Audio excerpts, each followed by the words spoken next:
En pleno siglo XVIII, el reino más glorioso de Europa se enfrentará a un poderoso enemigo: el poder de su propio pueblo. Surgirá un hombre que instará a la nación a deshacerse de un rey incompetente y de una reina odiada. Y una nueva república nacerá de la sangre de la Revolución Francesa. La Revolución Francesa. 1794. Prisión de Francis Conciergerie. Una fortaleza impenetrable a orillas del río Sena en París. Un lugar frío, húmedo e infestado de ratas, conocido como la antecámara de la muerte. En su interior, la voz de una joven nación está a punto de ser acallada. Con el pelo rapado y el cuello desnudo, Maximilien Robespierre está preparado para la cuchilla de la guillotina, para pagar el precio del desastre que dejó a su paso. La explosión de acontecimientos que constituyeron la Revolución Francesa. La Revolución Francesa es un momento extraordinario en el que la gente empieza a creer que puede rehacer casi toda la sociedad. No solo pueden cambiar la política, las instituciones, sino que a través de la acción política pueden cambiar también la propia naturaleza humana. La Revolución Francesa realmente constituye una encrucijada para el mundo moderno, porque todo empieza a tomar una dirección diferente. Nacida en plena era de la Ilustración, la Revolución fue testigo de cómo la tierra feudal le daba la espalda a la tradición aristócrata y trazaba un nuevo camino para el futuro. Hará temblar los cimientos de Europa y su impacto afectará al mundo entero. La Revolución Francesa es el acontecimiento más importante de la historia occidental. Hay avances como la Revolución Industrial, el capitalismo, pero en lo que se refiere a acontecimientos no se me ocurre ninguno más importante. Fue la revolución que más alteró las cosas, si consideramos que se deshizo de la Iglesia Católica, de la cristiandad, de la nobleza, del rey, de todo aquello que es tan fundamental antes del nacimiento del mundo moderno. La Revolución Francesa dará de comer a los pobres, traerá la democracia a Francia y establecerá un nuevo orden en la sociedad. Pero el progreso tendrá un precio. Fue un momento de una extraordinaria esperanza y ambición, y de repente se convirtió en la tragedia más espantosa. Ahora Robespierre está destrozado y derrotado. Pero hace solo 2 días se alzaba como el triunfador de la revolución más grande y sangrienta de toda Europa. Era tan fiel a sus ideales que le llamaban el incorruptible. Era tan poderoso que con la más mínima palabra podía sembrar el miedo en toda la ciudad. Robespierre era un excelente orador. Las palabras eran sus armas. Ahora, silenciadas por un disparo en la mandíbula, espera a que le llegue la misma muerte, rápida y brutal, que él impuso a muchos otros. La Revolución Francesa está a punto de probar su propia medicina.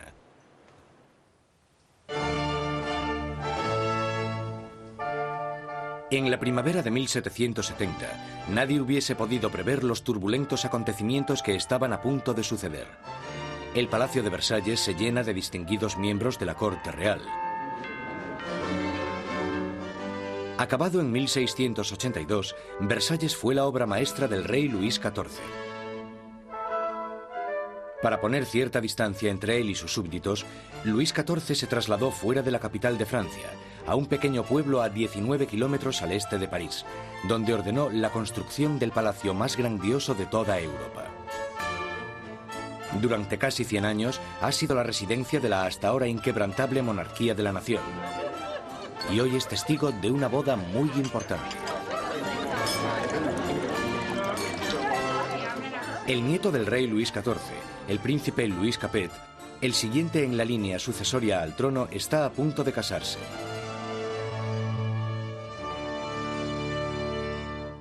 En su noche de bodas, con tan solo 15 años, Louis Capet es un chico tímido e indeciso, y posee pocas de las características propias de un futuro rey, y mucho menos de un marido.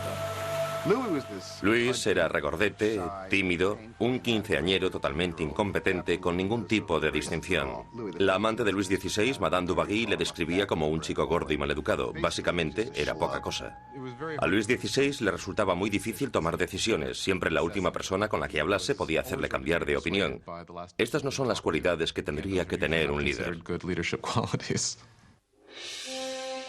El matrimonio de Luis es una unión política entre la familia real austríaca, los Habsburgos y su propia familia, los Borbones.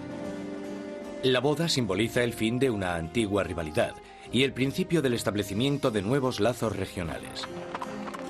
La futura esposa llega a Francia, una inocente y guapa chiquilla de 14 años. María Antonieta. María Antonieta es archiduquesa de Austria. Es la hija pequeña de la emperatriz María Teresa.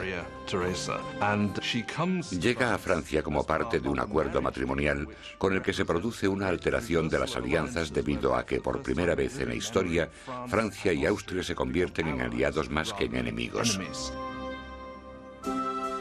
María Antonieta llega a Francia como un símbolo político. Pero como a toda adolescente, no le interesan los asuntos políticos. María Antonieta llega a Versalles siendo muy joven. No sabía mucho del país en el que estaba, no conocía sus costumbres y a la corte. Era una niña fuerte, muy vivaz, pero seguía siendo una niña. Cuando María Antonieta llega a Versalles, es solo una adolescente de 14 años, rubia con los ojos azules. Es guapa. Le gusta que la gente la considere atractiva y llega con la intención de conquistar a su marido y a su nueva familia.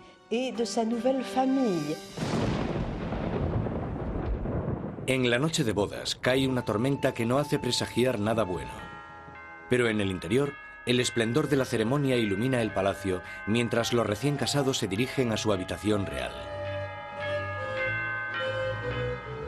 En una ceremonia que simbólicamente asegura la concepción de un heredero, los cortesanos del rey presencian el momento en que la joven pareja se mete en la cama de matrimonio por primera vez.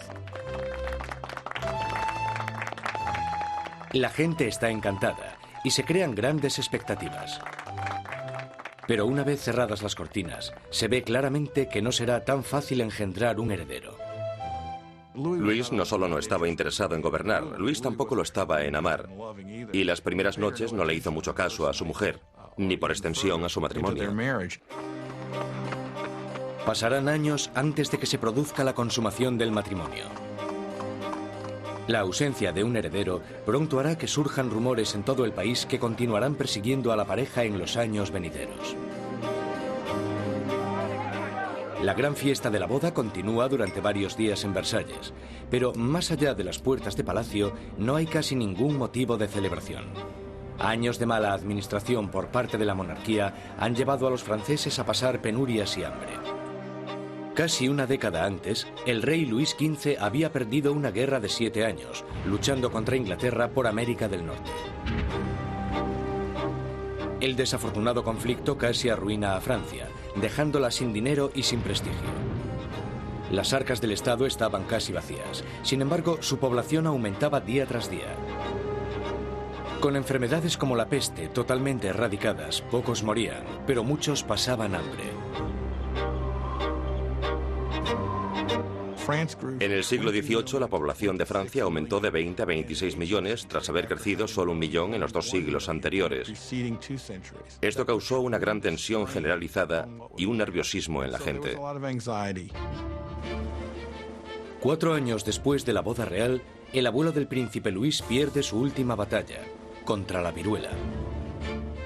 Muere Luis XV, un rey derrotado e impopular, dejando atrás a un país al borde del caos. En una espléndida ceremonia, el joven príncipe Luis hereda el trono y es coronado como Luis XVI. A pesar de la grandeza de su coronación, Luis XVI es totalmente consciente de que no está en absoluto preparado para ejercer de rey. Cuando muere el abuelo de Luis XVI y queda claro quién heredará el trono, él les dice que no sabe qué tiene que hacer, que se siente como si el mundo se le hubiese caído encima. A pesar de haber tenido una educación enfocada a su futuro reinado, no se siente preparado. Con un reino en crisis, Luis XVI es el peor hombre para estar al mando. El rey de 20 años reza: protege, Señor, a aquellos que reinan demasiado jóvenes. Instalados en los aposentos reales de Versalles, Luis XVI y María Antonieta empiezan su nueva vida como jóvenes monarcas. Aunque solo a 19 kilómetros, en París, está surgiendo una nueva era. Una era que entra en colisión directa con la monarquía en sí. Es la peligrosa nueva era de las ideas, la era de la Ilustración.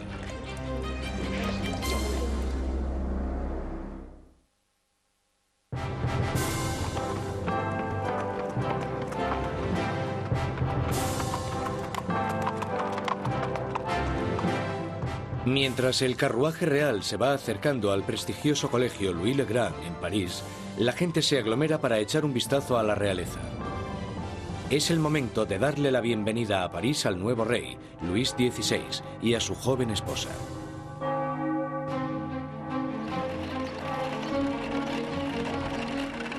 Y a la cabeza del comité de bienvenida está un prometedor estudiante de Derecho, el joven Maximilien Robespierre. Cuando Robespierre era niño, el rey visitó su colegio y Robespierre le leyó un discurso en latín. Así que, en realidad, habló con Luis XVI cuando él era solo un adolescente. Cuando Robespierre recita su monólogo en latín, el rey casi ni se fija en el niño. Pero años después, sus destinos les unirán otra vez en circunstancias muy diferentes, mucho más dramáticas. Fue uno de estos rituales habituales en los colegios, y por supuesto es totalmente irónico porque allí estaba el joven Robespierre leyendo este discurso en honor al hombre que más tarde matará.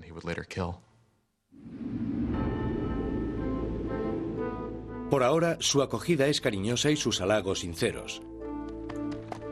La visita de los monarcas puede que ganase los corazones de la gente, pero sus mentes se están inclinando cada vez más hacia una dirección totalmente diferente. Desde la Edad Media, la sociedad europea se había dividido en tres clases distintas, establecidas en el nacimiento. Había una gran división entre la riqueza de la nobleza y el clero y la pobreza de los campesinos. Entonces, en pleno siglo XVIII, la razón y la ciencia empiezan a cuestionar esta tradición. Envuelto por una corriente de innovación y nueva literatura, París es ahora el centro filosófico del mundo. La ciudad es invadida por nuevas corrientes de conocimiento, se abren nuevas posibilidades. Es la era de la Ilustración. La Ilustración es un movimiento que lo que dice es que desconfíes de la autoridad, que desconfíes de todo lo que te hayan contado antes y que pienses por ti mismo, que lo compruebes tú mismo. En la Europa del antiguo régimen te decían lo que tenías que pensar. El clero y los gobernantes te daban la información. La idea de que una persona con algo de dinero pudiese acceder a través de la alfabetización al conocimiento humano de manera libre era revolucionaria. Surge una nueva élite por todo París. Los aristócratas se reúnen para hablar sobre los escritores de la Ilustración y la floreciente edad de la razón. Voltaire, Rousseau. Nuevas voces se alzan a favor de la libertad, del control del propio destino y, sobre todo, de la igualdad. La pasión por esta nueva literatura se desata sobre todo en las clases altas. Pero mientras las ideas de la Ilustración van adentrándose en otros estratos de la sociedad, la lucha por la igualdad empezará a amenazar el estilo de vida aristocrático. Es una amenaza porque acabarán cuestionándose por qué los aristócratas son los que tienen privilegios. Se preguntan por qué el mundo está dividido de esta manera. ¿No podemos cambiarlo para que sea un mundo mejor? ¿El progreso no es posible? Esto hará que vaya perdiendo fuerza la idea de que la monarquía, la aristocracia y la jerarquía son algo natural. Para ver aplicadas las ideas de la Ilustración, solo había que echar un vistazo al otro lado del Atlántico, donde los americanos luchaban por independizarse del antiguo enemigo de Francia, Inglaterra. El joven rey Luis quiere vengarse de las derrotas de su abuelo en la guerra y ve su oportunidad en la guerra de la independencia americana. Luis confía a la causa un total de 2.000 millones de libras, lo suficiente para alimentar y dar cobijo a 7 millones de ciudadanos franceses durante un año. La inversión marcará el inicio de un colapso económico en Francia. América lleva a Francia a la bancarrota porque para luchar en esta guerra, los franceses tienen que recaudar una enorme cantidad de dinero. Esto lleva a la monarquía francesa a endeudarse para poder luchar en la guerra de la independencia americana. Y es un elemento crucial en la situación financiera de la monarquía francesa. Mientras Luis XVI manda dinero y tropas al otro lado del Atlántico, María Antonieta se ocupa de generar sus propias deudas. La vida en Versalles es una interminable rutina de rituales arcaicos y formalismos. Hay ceremonias para cuando el rey y la reina se levantan, para cuando se visten, para cuando comen, para cuando se van a la cama. Para entretenerse en medio de la monotonía de estos rituales, María Antonieta preside extravagantes desfiles de moda. María estaba obsesionada con una moda ridícula, sobre todo con esos recogidos tipo torre de varios centímetros de altura y que llevaban horas y horas de elaboración y en los que metían todo tipo de ornamentos y frutas. A muchos les parecían una obscenidad. Acabaron representando todos los problemas de ella, de Versalles y a esa cultura. Aparte de esta moda extravagante, María Antonieta se entretiene con los cotilleos de la corte, haciendo apuestas y representando obras de teatro. Cuando empieza a acumular deudas, le ponen el nombre de Madame Déficit. A María le ponen el nombre de Madame Déficit, ya que el país está sumido en un caos económico, y ella sigue gastando en vestidos, joyas y zapatos como si nada. Ella era la Imelda Marcos de su época. De todas las deudas que tiene la reina, la más grande es la que tiene con su país. Un heredero a la corona. En los 7 años que llevan casados, Luis XVI y María Antonieta aún no han concebido un hijo. Ella se encuentra en una situación cada vez más humillante.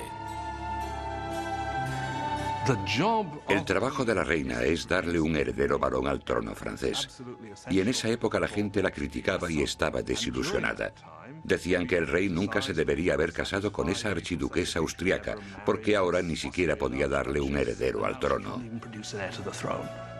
María Antonieta se encuentra en una situación desesperada. El apetito de Luis por la comida es incuestionable, pero el sexual está claro que no entra dentro del menú. María Teresa, la madre de María Antonieta, se cuestionaba: si una mujer tan guapa como mi hija no puede hacerle funcionar, ¿qué es lo que pasa? Luis XVI y su joven esposa María Antonieta no fueron capaces de concebir un hijo durante 7 años, y esto deslucirá el principio de su reinado. De sobra era conocida su afición de cerrajero. Había un montón de canciones sobre Luis el cerrajero, al que le costaba encontrar el agujero donde meter la llave. El desinterés de Luis XVI por el sexo es visto como una falta de hombría. Después de años de frustración y depresión por parte de la corte, al rey se le diagnostica una enfermedad curable llamada fimosis. Luis tenía una deformidad que hacía que la excitación sexual fuese extremadamente dolorosa, y por tanto no hubo consumación del matrimonio hasta que una operación quirúrgica lo corrigió, pero le aterraba operarse y le llevó años decidirse a hacerlo. Y cuando al final se operó, ¡voilà! Después de una simple operación, la pareja pudo tener su primer bebé, María Teresa. Pero no es fácil reparar el daño que se le ha hecho a la imagen de María Antonieta durante años.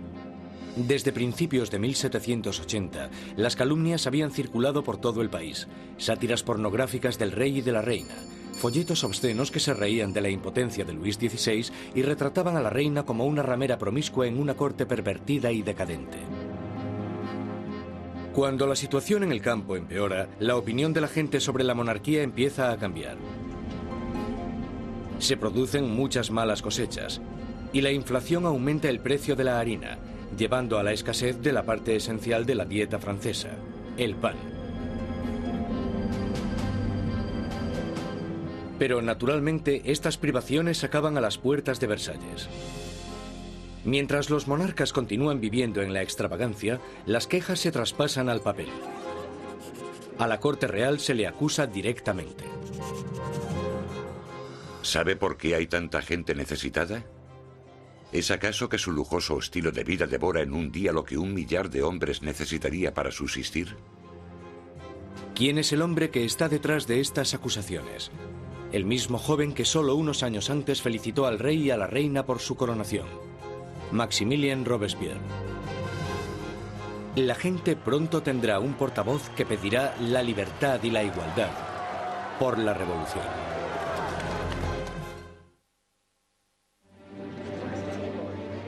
A finales del 1700, Versalles es un oasis de extravagancia, rodeado de una tierra desesperada.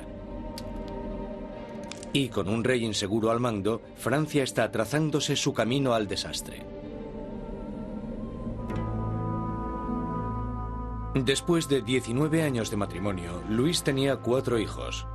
Aún así, como rey sigue siendo impotente. En un intento por demostrar su liderazgo, Luis se mete a hacer reformas financieras.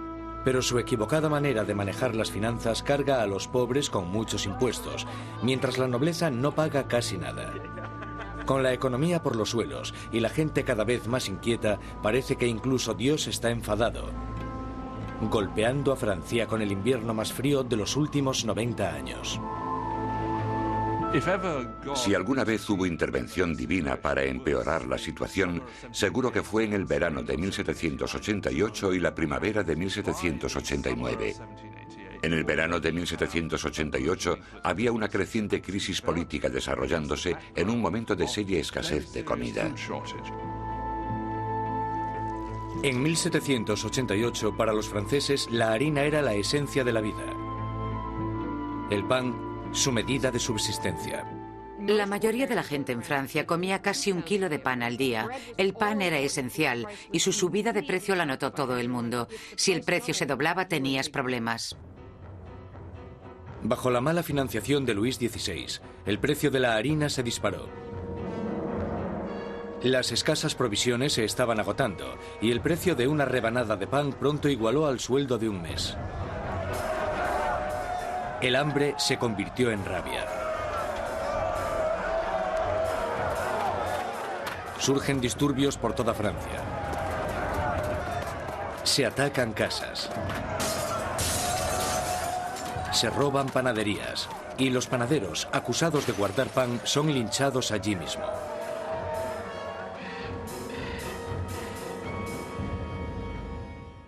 Con la economía destrozada, los bancos fuerzan a Luis XVI a contratar a un ministro de Economía, Jacques Necker. Necker, un pensador progresista, es popular entre la gente de una manera que Luis XVI solo puede envidiar. Durante la primavera del 89, Jacques Necker fue, sin lugar a dudas, el ministro más popular, porque saltó a la luz pública por sus escritos sobre el deber del gobierno de asegurarse de que haya pan y grano suficiente para todos. Con la nación en crisis fiscal, Necker insta a Luis XVI a convocar una reunión con el tradicional cuerpo representativo del reino, los Estados Generales. Es la primera vez en 175 años que se reúne a estos representantes. Políticamente, Francia estaba organizada en los llamados 3 estados. El primero era el del clero, el segundo el de la nobleza y el tercero el de todos los demás. Y según los cálculos contemporáneos, los primeros 2 estados los formaban el 3% de la población y el tercer estado el 97%. Mucha gente pensaba que era muy injusto que este tercer estado, que era la mayoría de la población, tuviese solo 1/3 de los diputados. Consideraban injusto que el Parlamento tuviese 3 cámaras y que las 2 cámaras, la de la nobleza y la del clero, pudieran siempre anular la votación de la plebe. 4 de mayo de 1789. Un destacado joven abogado y político llega a Versalles. Maximilien Robespierre viene a presentarse ante los Estados Generales como diputado, para ser la voz que pida justicia para la gente que él representa, el tercer estado.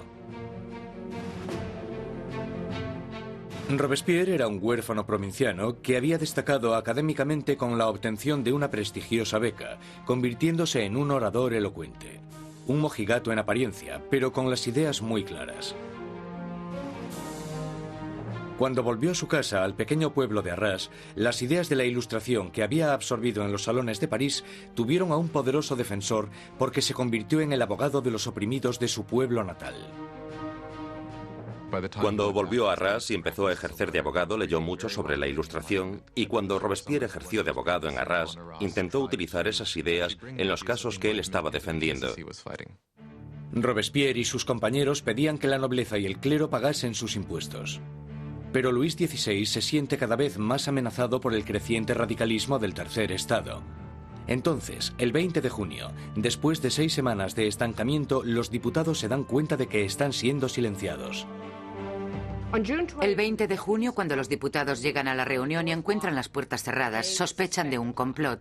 Van a la sala, que era lo que nosotros llamamos la sala de juego de pelota, pero que en realidad era un frontón, se reúnen y juran que no dejarán de reunirse hasta que tengan una nueva constitución. Los diputados deciden constituirse en una nueva Asamblea Nacional y ser los verdaderos representantes del pueblo de Francia. El juramento del juego de pelota es uno de estos grandes y simbólicos momentos de la historia de la Revolución Francesa. Tienes a todas estas personas reunidas en este gran espacio abierto que es la sala de juego, levantando sus brazos en una especie de saludo casi romano, y para esta Asamblea Nacional fue el momento en el que se dan cuenta de su poder y dignidad, y realmente vieron que podían derrocar al rey de Francia. La Asamblea Nacional nace de un revolucionario estado de rebeldía. Será una comunión de voces procedentes de todo el país, un cuerpo parlamentario representando la voluntad de la gente. Pero arrebatarle el poder al rey no será tan fácil como firmar una simple proclamación. Todas estas victorias iniciales que tuvieron lugar en Versalles son la mayoría victorias sobre el papel y ninguna se había llevado a cabo. Cuanto más nos vamos acercando a julio de 1789, más miedo tienen los diputados de Versalles de que el rey esté reuniendo al ejército para derrocarles. A principios de julio, 30.000 soldados toman posiciones en los alrededores de París. Para defenderse, la gente forma una nueva Guardia Nacional. Los revolucionarios asaltan las armerías de París y se van con más de 28.000 mosquetes.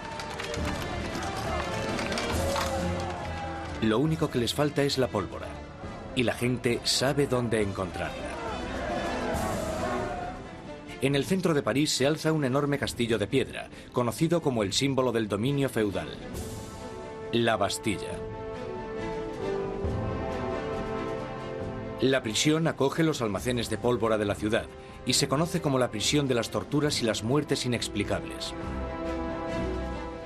La Bastilla había sido el gran símbolo del despotismo monárquico, el gran símbolo de los reyes de Francia yendo más allá de los límites de su propio poder. Para los franceses simboliza el horror. En medio de las revueltas se produce un sorprendente escándalo. Luis XVI despide a su ministro de Economía, el apreciado Jacques Necker, por portarse demasiado bien con el pueblo. Horas después de despedir a Necker, llega a París la noticia de que han despedido a su hombre preferido de la corte. No queda más opción que la sublevación. El 14 de julio, multitud de gente se reúne identificándose entre sí con un pequeño emblema. Rojo y azul son los colores de París, separados por el blanco, el color de la Casa de los Borbones. El tricolor ha nacido. De entre la multitud exaltada, una voz grita: ¡a la Bastilla! Con el ataque a la Bastilla, la gente de París está diciendo: no te podrás librar de una nueva Asamblea Nacional. La gente está tomando cartas en el asunto, está cogiendo las armas y diciendo: estamos del lado de la revolución. Cuando el director de la Bastilla, Bernard Delaunay, se entera de que una gran multitud se está aproximando a la prisión, intenta cerrarla. Monta una defensa desesperada, pero los revolucionarios asaltan la fortaleza y arremeten contra los guardas con cuchillos y lanzas. Finalmente, el director Delaunay se rinde, pero la multitud enfurecida le agarra arrastrándole por las calles. Le abuchean, le dan patadas y le golpean hasta que grita: «¡Dejadme morir!». La multitud entusiasmada accede con mucho gusto a su petición. Le apuñalan, le disparan y nace una revolucionaria tradición. Su cabeza decapitada desfila por las calles clavada en una lanza. Los diputados de la Asamblea Nacional no condenan inmediatamente este acto de violencia. De hecho, lo aceptan. Y fue esta aceptación de la violencia política lo que, bajo el punto de vista de algunas personas, creó una forma de conducta que tendrá consecuencias catastróficas para el desarrollo de la revolución. Con el humo aún levantándose de la Bastilla, Luis XVI vuelve de su viaje de caza. Debajo de la fecha del 14 de julio de 1879 escribe «Nada», refiriéndose a su desafortunada caza. Un asesor le interrumpe con las noticias de los disturbios y la caída de la Bastilla. Luis XVI le pregunta «¿Es una revuelta?». «No, señor», responde. «Es una revolución».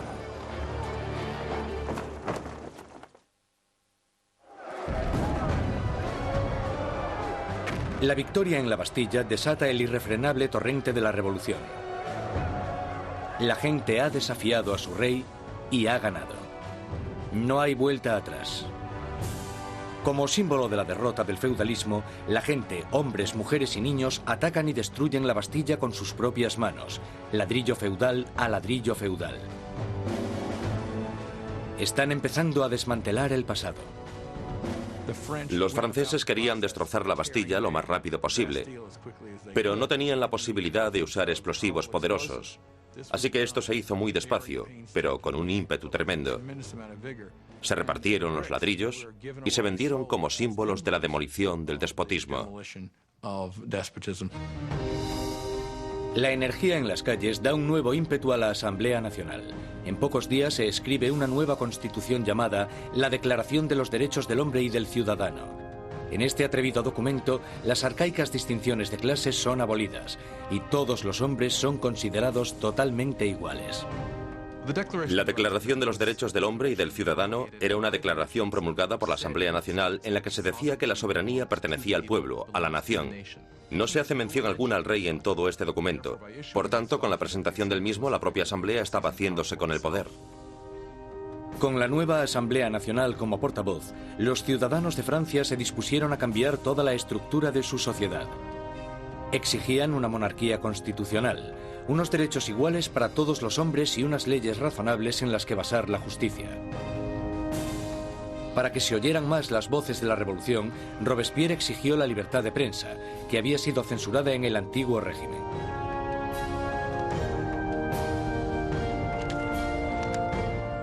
Como resultado, la prensa libre la encabeza l'Ami du Peuple, el amigo de la gente. Un periódico radical lleno de sermones sarcásticos y provocadores. Es la creación de un exmédico, Jean-Paul Marat. Después de un periodo de fracasos profesionales, Marat acabó viviendo en la pobreza y durante un tiempo encontró refugio en las alcantarillas de París. Allí fue donde contrajo una dolorosa enfermedad de la piel que le obliga a pasar largo tiempo dándose baños medicinales. Un Marat amargado y fracasado encuentra en la revolución la válvula de escape perfecta para su desgracia. Jean-Paul Marat era simplemente uno de esos profesionales insatisfechos y desgraciadamente la revolución da una oportunidad a los profesionales insatisfechos. Marat canalizó toda su rabia, todo su resentimiento a través de un periódico que tuvo un éxito increíble, l'Ami du Peuple. Marat era un hombre con una rabia fuera de lo normal. Solo hay que leer las páginas de su periódico l'Ami du Peuple para darse cuenta. En cada publicación se puede ver la paranoia que tiene. Ve conspiraciones en todas partes contra la revolución y para él la respuesta es muy simple. La sangre, las cabezas. Marat aborrece la extravagancia de la monarquía en medio de la pobreza que domina Francia. Y solo necesita el rumor más insignificante para arremeter contra el rey y la reina en su periódico. El 2 de octubre de 1789 explota de rabia. A París llega la noticia de que el rey ha celebrado una fiesta en Versalles y que en ella los decadentes monarcas habían tirado al suelo la bandera tricolor, el símbolo de la revolución, y la habían pisoteado. Marat está furioso. Escribe sobre esta difamación en su periódico, justo cuando surge una nueva amenaza. El rey ha ordenado otra vez a las tropas que tomen sus posiciones en los alrededores de París. Con el golpe maestro de la Bastilla aún reciente en las mentes de las personas, Marat insta desesperadamente a entrar en acción. Gente de París, es el momento de que abráis los ojos. Salid de vuestro letargo, despertad. Una vez más, despertad. 5 de octubre. París se despierta con un ensordecedor ruido de campanas. Las mujeres se reúnen cerca del ayuntamiento para protestar por la escasez de pan. Y, según la gente se va enterando de la ofensiva fiesta del rey, el miedo al acercamiento de las tropas reales se mezcla con la rabia. Pronto, miles de mujeres se dirigirán a Versalles, con lanzas y pistolas en sus manos. Las mujeres van a exponer sus quejas al rey. El núcleo de esta multitud estaba compuesto por las famosas poissardes, las temidas pescaderas de los mercados centrales, famosas por su complexión fuerte y su valentía. Iban equipadas con cuchillos enormes de escamar pescado y estaban muy fuertes para transportar cajas. Yo no me atrevería a meterme con ellas. Son mujeres de los barrios pobres que se ven afectadas por el aumento del precio del pan y la escasez de productos. De repente se dan cuenta de que tienen que hacer algo. Es bastante increíble que estas mujeres de a pie, que seguramente la mayoría no supieran ni escribir su nombre, de repente se convirtiesen en las protagonistas de un proceso histórico. En Palacio, la noticia de que había un grupo de mujeres acercándose llegó a oídos de la reina. Cuenta la leyenda que fue en este momento cuando María Antonieta dijo la famosa frase que en realidad nunca dijo. María Antonieta no dijo, dejadles comer tarta. Eso es un mito. Desgraciadamente a María Antonieta probablemente ni siquiera le importaron los pobres de su país el tiempo suficiente como para decir eso. Mientras las mujeres se reúnen fuera de las puertas, Luis XVI se da cuenta de que la revolución ya no puede ser ignorada. La tiene en la puerta de su casa. Acepta firmar la Declaración de los Derechos del Hombre y del Ciudadano, pero la multitud continúa aumentando durante la noche. Cuando llega la mañana, hay 20.000 personas acampadas fuera de Palacio Real. Para acabar con los signos de distancia entre el rey y sus súbditos, la multitud enfurecida pide que el rey y la reina se trasladen a París. Más indeciso que nunca, Luis XVI es demasiado débil para responder. Su indecisión desatará la furia entre la multitud y pondrá las vidas de la familia real en grave peligro. Al no conseguir conformidad inmediata con lo que ellas quieren, realmente parece que van a matar a la reina. Un grupo de mujeres entran en el palacio, pidiendo a gritos la sangre de la reina. Matan a los guardas, los decapitan y clavan sus cabezas en lanzas. Estaban como locas gritando por todo el palacio. Dadme sus entrañas, dadme su cabeza, yo quiero una pierna, yo quiero un brazo. Creo que estaban tan frenéticas que si la hubiesen encontrado probablemente la habrían descuartizado.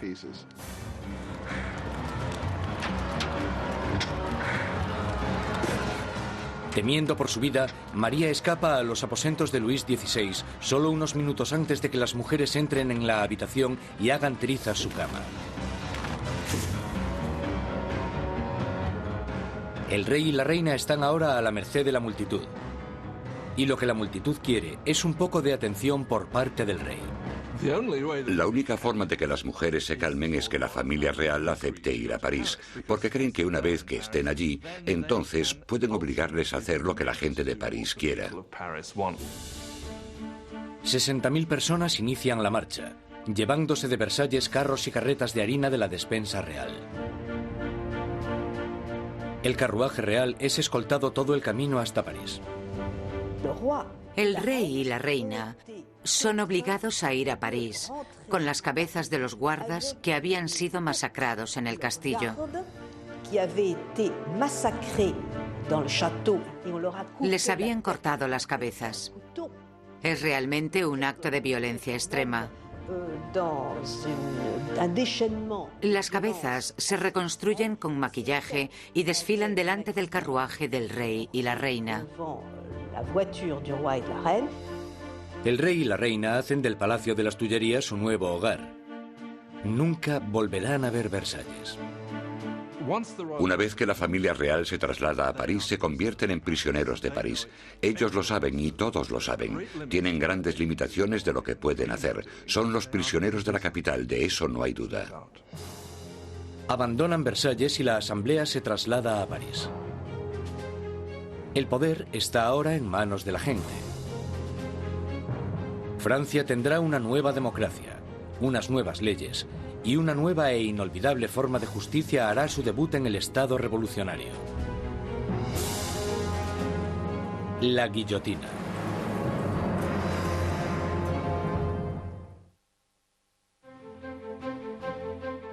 Mayo de 1791. Han pasado ya casi 2 años desde que la familia real y la Asamblea Nacional se trasladaron a París. Robespierre habla a menudo en la Asamblea y en el Club Jacobino, una sociedad que lleva el nombre de su sitio de reunión, un viejo monasterio jacobino. Ahora, las palabras son el núcleo de la revolución, y Robespierre sigue con su moral inquebrantable. Su verdadero norte es siempre la gente. Pronto le apodarán el incorruptible. Francia es ahora una monarquía constitucional. El rey está obligado a compartir su poder con los revolucionarios en la Asamblea. Pero parece que su ración de poder se va haciendo cada vez más pequeña, y es obligado a firmar ley tras ley, disminuyendo su propio poder y el del otro régimen feudal, la Iglesia Católica. Luis decide que ha llegado el momento de escaparse de los confines de la nueva república y montar una campaña para reclamar su reinado. En 1791, Luis XVI decide que necesita volver a obtener el control de su país. Y sabe que solo puede hacer eso con la ayuda de un ejército extranjero. Así que su idea es dejar el Palacio de las Tullerías y avanzar hacia la frontera más cercana. 21 de junio de 1791. El rey y la reina se disfrazan de criados y, protegidos por la oscuridad, se escapan de París. Inician una carrera hacia la libertad. Pasada la medianoche, llegan al pequeño pueblo de Varens, 160 kilómetros al este de París. Están cerca de la frontera con Austria. La salvación solo a unos pocos kilómetros de distancia, pero su intento de fuga no irá más allá.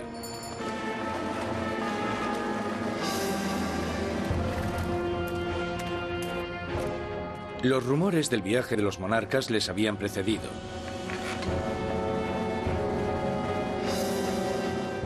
Un oficial del pueblo para el carruaje y les pide los pasaportes.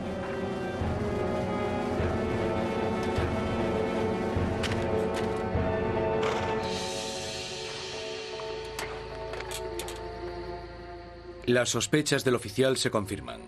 Es la firma del rey. El hombre está impresionado, pero los guardias revolucionarios de cerca de allí no se sienten nada intimidados por esto.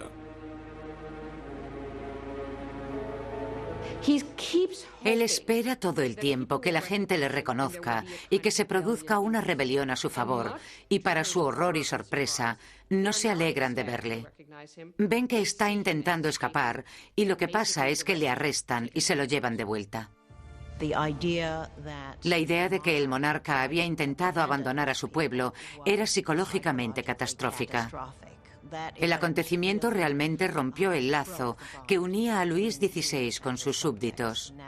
Ahora no solo tenían un rey superficial, sino que tenían un rey que obviamente también era un traidor.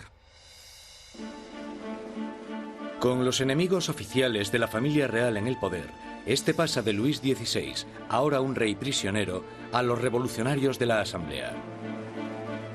Al mando del gobierno revolucionario está Robespierre. Él brilla en lo alto del podio, dictando órdenes de todo tipo. Exige el sufragio universal y el fin de la esclavitud en las Antillas francesas. Pide incluso con más pasión la erradicación de la pena de muerte. En la nueva era de la Ilustración, Robespierre quiere deshacerse de todos los restos del pasado medieval. Europa ha heredado un macabro repertorio de métodos de ejecución de la Alta Edad Media. Muertes crueles y tortuosas, a base de arrastrar, descuartizar, colgar, ahorcar y quemar en la hoguera.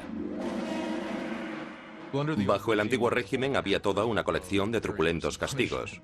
La decapitación estaba reservada para la nobleza, y algo que la revolución quería desde el principio era que todo el mundo tuviese una muerte igual. Querían simbólicamente que todos pudiesen tener el mismo castigo.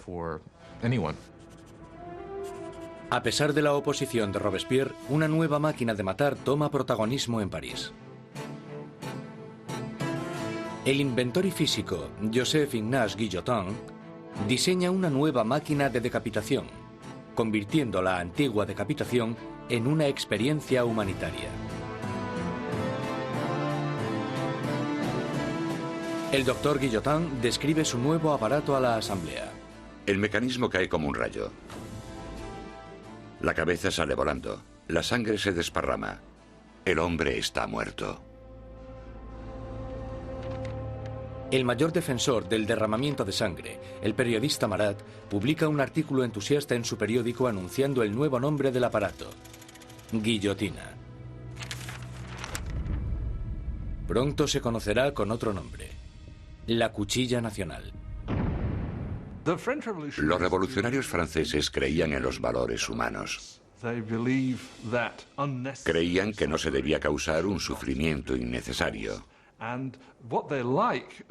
Y lo que les gusta de la guillotina es que es rápida y eficiente. Y parece ser que, a pesar de que nadie haya regresado para contarlo, es indolora. La guillotina silenciará a los enemigos internos de la revolución, a cualquiera que sea sospechoso de planear el regreso del rey al trono. Pero son los enemigos de alrededor de Francia los que más preocupan a la asamblea. Hay un miedo creciente de que los miembros de la familia real que huyeron a Austria inicien una contrarrevolución armada. La asamblea exige un ataque preventivo, una declaración de guerra a Austria. Robespierre está en contra. Robespierre es una de las pocas personas que se opone a la guerra, porque piensa que los enemigos ganarán.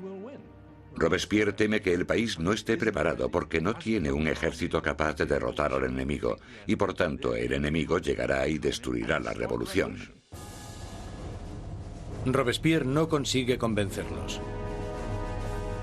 En abril de 1792, la Asamblea declara la guerra a Austria, el país gobernado por la propia familia de María Antonieta. Surge un sentimiento nacionalista. Si Austria derrota al ejército revolucionario, Luis XVI sin duda reclamará su trono. Y se sospecha que María Antonieta está ayudando al enemigo mediante el envío de cartas a sus familiares en Austria, en las que se les pasa los movimientos de las tropas francesas para que obtengan ventaja. Todo esto mientras el rey y la reina simulan su apoyo a la revolución. Luis XVI y María Antonieta están jugando. Muchas veces simulan estar a favor de la revolución, pero a la vez conspiran contra ella. Están intentando sobrevivir. Se podría entender como que son supervivientes, pero bajo el punto de vista revolucionario, son unos mentirosos.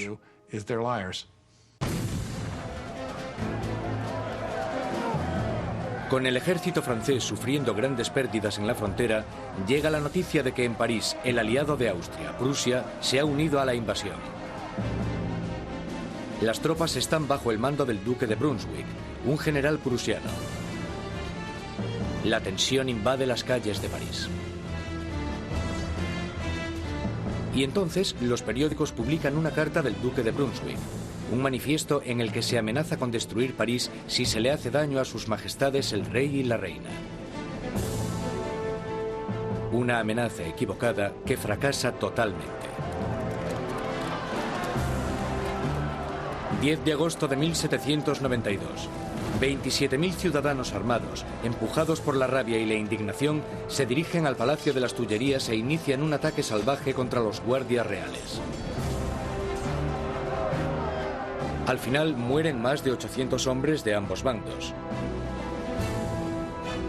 El rey huye y busca protección en la Asamblea, pero ya no existe la monarquía.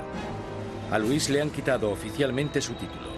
Ha nacido la República Francesa. La cuchilla de la guillotina es bautizada con la sangre de los restantes guardias de Luis XVI.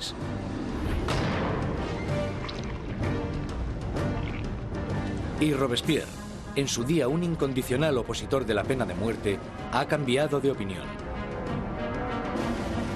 El nacimiento de una nueva república solo puede iniciarse con la muerte de un rey.